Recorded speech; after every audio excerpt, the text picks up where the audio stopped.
साल हजारों लोग आईपीओ में पैसे लगाते हैं, लेकिन उनमें से सिर्फ कुछ ही लोग मोटा मुनाफा कमाते हैं। क्यों? क्योंकि ज्यादातर लोग सिर्फ नाम देखकर ही पैसे लगा देते हैं। तो आज के इस वीडियो में अपन आईपीओ की पूरी सच्चाई जानने वाले हैं, ताकि आने वाले आईपीओ आपके लिए जैकपॉट बन सके, ना कि जुआ।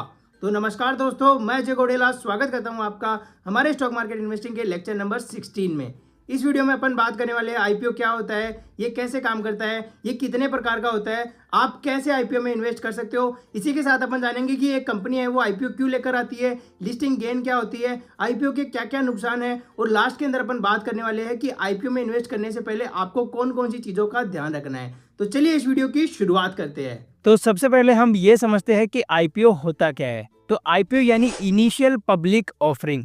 जब कोई भी प्राइवेट कंपनी पहली बार अपने शेयर्स आम लोगों को बेचती है यानी पब्लिक को ऑफर करती है, तो उसे आईपीओ कहते हैं। इसका मतलब ये होता है कि अब आप भी उस कंपनी में हिस्सेदार बन सकते हो। फॉर एग्जांपल, जब जोमेटो, एलआईसी या पेटीएम का आईपीओ आया था तो पहली बार आम लोगों ने उसमें इन्वेस्ट किया था। इसके बाद तो क्या होता है कि कंपनियां स्टॉक एक्सचेंजेस पर लिस्ट हो जाती है। उसके बाद तो क्या होता है कि आम निवेशक इजीली शेयर खरीद और बेच सकते हैं। तो अब चलिए जान लेते हैं कि कंपनीज आईपीओ क्यों लाती है। आईपीओ लाने का कंपनी का मेन मकसद ये है कि उनको फंड मिल जाता है, जिससे वो अपने बिजनेस को और भी बढ़ा सकती है, और इन्वेस्टर्स को कंपनी में इन्वेस्ट करने का मौका मिल जाता है, जिससे उनको लिस्टिंग गेन का भी फायदा हो जाता है। क्योंकि आपने कई आईपीओ की लिस्टिंग गेन देखी होगी, एकदम ताबड़तोड़ लिस्टिंग थी उनकी। जैसे आपने नायका का आईपीओ देखा होगा, उस आईपीओ में जिन भी लोगों ने इन्वेस्ट किया था उनको 80% के रिटर्न्स मिले थे। इसके अलावा आपने जोमेटो का आईपीओ भी देखा होगा, उसने भी कई लोगों को मालामाल किया है। लेकिन हर आईपीओ भी फायदेमंद नहीं होता है। इसके अलावा कंपनी अपनी ब्रांड वैल्यू को बढ़ाने के लिए भी आईपीओ लाती है, क्योंकि पब्लिक लिस्टिंग से कंपनी की क्रेडिबिलिटी बढ़ती है। इसका तीसरा रीजन ये है कि अर्ली इन्वेस्टर्स है जो भी, वो अपना पैसा है वो निकालना चाहते हैं, इसलिए भी कंपनी को आईपीओ लाना पड़ता है। तो अब चलिए जान लेते हैं कि आईपीओ कैसे काम करता है। तो इसकी स्टेप बाय स्टेप प्रोसेस कुछ इस तरह से है।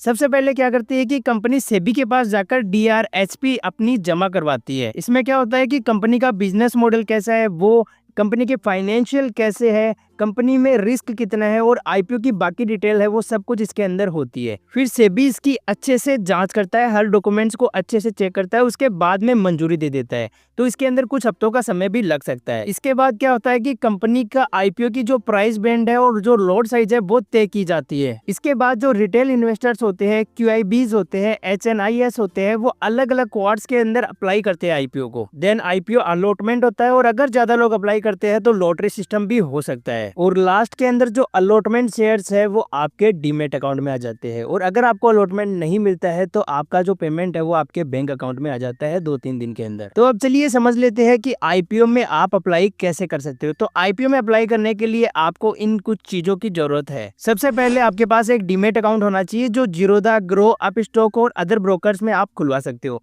उसके बाद आपके पास एक यूपीआई आईडी होनी चाहिए, जिससे आप ऑनलाइन पेमेंट्स कर सकते हो। इसके बाद आप ASBA apply through bank option choice करें। बैंक अकाउंट से पैसे कटेंगे सिर्फ अलॉटमेंट मिलने पर ही। ध्यान रहे कि एएसबीए फैसिलिटी में पैसे तब तक आपके बैंक अकाउंट में ब्लॉक रहते हैं जब तक आपको अलॉटमेंट नहीं मिलता है। तो ऐसी सिचुएशन में आपको बिल्कुल भी घबराना नहीं है। तो अब चलिए आईपीओ अप्लाई करने की स्टेप्स को भी समझ लेते हैं। तो सबसे पहले आपको अपने ब्रोकर ऐप को ओपन कर लेना है, या फिर अपनी आईडी को जो ब्रोकर की वेबसाइट है वहां पर जाकर लॉगिन कर लेना है। उसके बाद जो आईपीओ सेक्शन है उसके अंदर आपको चले जाना है। देन यहाँ पे लॉट साइज सेलेक्ट कर लेना है और बिड प्राइस डाल देनी है। देन आपको यूपीआई आईडी डाल देनी है, और जो अपनी यूपीआई पर जो रिक्वेस्ट आएगी उसको अप्रूव कर देनी है। इससे आपका जो पेमेंट है वो सक्सेसफुली हो जाएगा और आपका आईपीओ के अंदर अप्लाई हो जाएगा। तो अब चलिए जान लेते हैं कि लिस्टिंग गेन क्या होता है। लिस्टिंग गेन यानी जिस प्राइस पर आपने आईपीओ अप्लाई किया था और जिस प्राइस पर स्टॉक मार्केट में वो शेयर लिस्ट होता है उसके बीच का फायदा। फॉर एग्जाम्पल, मान लीजिए आपने 100 रुपए पे आईपीओ अप्लाई किया और लिस्टिंग डे पर शेयर खुला 150 रुपए पे, तो आपको पर शेयर 50 रुपए का फायदा हुआ, यानी आपको 50% रिटर्न्स मिल गए। तो अब चलिए जान लेते हैं कि आईपीओ में इन्वेस्ट करने के फायदे और नुकसान क्या क्या है। इसका सबसे पहला फायदा है कि आपको कम कीमत पर शेयर मिलते हैं, क्योंकि लिस्टिंग गेन के बाद जो शेयर की प्राइस है वो ज्यादा चांस है कि बढ़ सकती है। इसका दूसरा फायदा है कि अगर कंपनी के फाइनेंशियल अच्छे हैं और अगर आपको अलॉटमेंट होता है तो आप उसको अगर लॉन्ग टर्म के लिए होल्ड करते हो तो आपको लॉन्ग टर्म में अच्छा ग्रोथ मिल सकता है। इसका तीसरा फायदा है ग्रे मार्केट प्रीमियम से भी आप अंदाजा लगा सकते हो कि आईपीओ कितना स्ट्रांग है। अब फायदे की बात तो बहुत सारी हो गई, अब आईपीओ के अंदर कुछ रिस्क भी होता है, तो चलिए वो भी जान लेते हैं। इसका पहला रिस्क है ओवर हाइप। कई बार कंपनियों का जो वैल्यूएशन होता है वो बहुत ज्यादा होता है। दूसरा रिस्क है लिस्टिंग लॉस, जैसे पेटीएम का आईपीओ लॉस में लिस्ट हुआ था वैसे भी होता है। इसका तीसरा नुकसान ये भी है कि लॉन्ग टर्म परफॉर्मेंस है वो अनसर्टेन रहती है। लिस्टिंग गेन मिलने के बाद भी कुछ स्टॉक्स नीचे चले जाते हैं। इसके अलावा अगर स्टॉक की डिमांड ज्यादा रहती है तो अलॉटमेंट भी नहीं मिल पाता है।